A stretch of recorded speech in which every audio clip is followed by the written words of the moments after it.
Ok nè ngày xưa đâyទាំងអស់គ្នាស្វាគមន៍មកកាន់ Modern Strike Day 3ហើយក៏ជា day ចុងក្រោយបាទថ្ងៃចុងក្រោយដែលយើងនឹងលេងនឹងហ្គេមមួយហ្នឹងណាហើយមូលហេតុដូចគ្នាយើងបានដឹងអញ្ចឹងបាទនៅក្នុងវីដេអូនេះទៅទៀតនឹងបានឃើញហើយគឺយើងបាញ់គេលែងងាប់ហើយបាទបាញ់មកបង់ហើយលែងងាប់ហើយអញ្ចឹងលេងទៀតអត់កើតទេព្រោះលេងអត់ឈ្នះដដែលអញ្ចឹងមានតែវិធីសាស្ត្រមួយគឺយើងបដូរបាទយើងបញ្ចប់ប្រភេទ game ហ្នឹងនៅត្រឹមហ្នឹងទៅបាទ3 episode ទៅហើយសល់ប៉ុន្មានយើងចាំចាប់ផ្ដើម start ជាមួយនឹង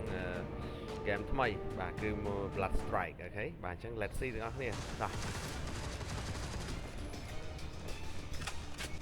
អូខេចូលហើយអូខេចាំមើលឃើញអត់ម៉ាយហើយបាញ់យើងតែមកត្រកងាប់បណ្ដោយអត់មានចាំស្អែកអីទេយើងបាញ់គេវាអត់ងាប់សោះឡៃនេះដកអត់តាន់ឃើញក្របបែកអត់ហ៊ានទៅមុខទេព្រោះគេចាំនៅលើស្រាប់ហើយយ៉ាងនេះយើងឃើញអត់ទៅដាក់ដេក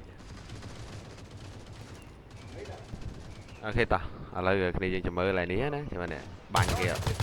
អូឡើង3 4គ្រាប់បាត់ងាប់ហ្នឹងហើយតែគេដាក់វិញតែមួយដេកច្រើនអញ្ចឹង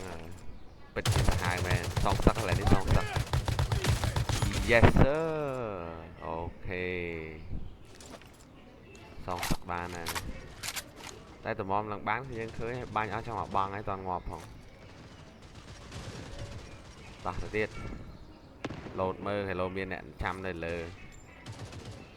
អូនតាគ្នាយើងទៅ let's go let's go let's go បាទ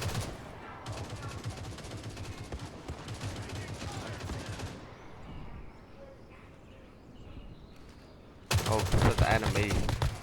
ចាំមើលណាបាញ់ឡើងមកចង់អស់មកឡើងមកបងហ្នឹងងាប់ទៀតអត់ដឹងគាត់និយាយថាម៉េច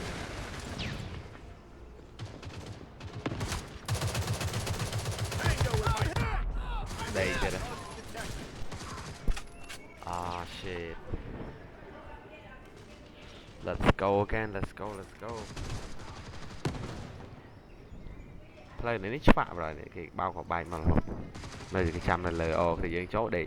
ដែរតែរួយគុកមួយតន់ងាប់ទៀត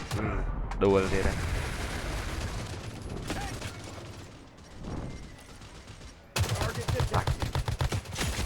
អូសងសឹកបានហើយអូមកវគ្គនេះបាន2ដងដែរសប្បាយយើងអាពេលដែលយើងបានសងសឹកគេហ្នឹងអូឈ្នះបាទលេងឡើងកាពិឈ្នះដែរយើងអរគុណទាំងអស់គ្នាដែលបានទស្សនាហើយអានេះគឺជាអេពីសូតចុងក្រោយរបស់យើងហើយដូចគ្នាយើងបានឃើញអញ្ចឹងគឺបាញ់គេលែងងាប់ហើយអញ្ចឹងអត់អាចបន្តទៅទៀតបានទេបាទគឺបញ្ចប់ត្រឹមតែ Thank you guys for watching and see you ជាមួយនឹងអេពីសូតថ្មីរបស់ Blood Strike bye bye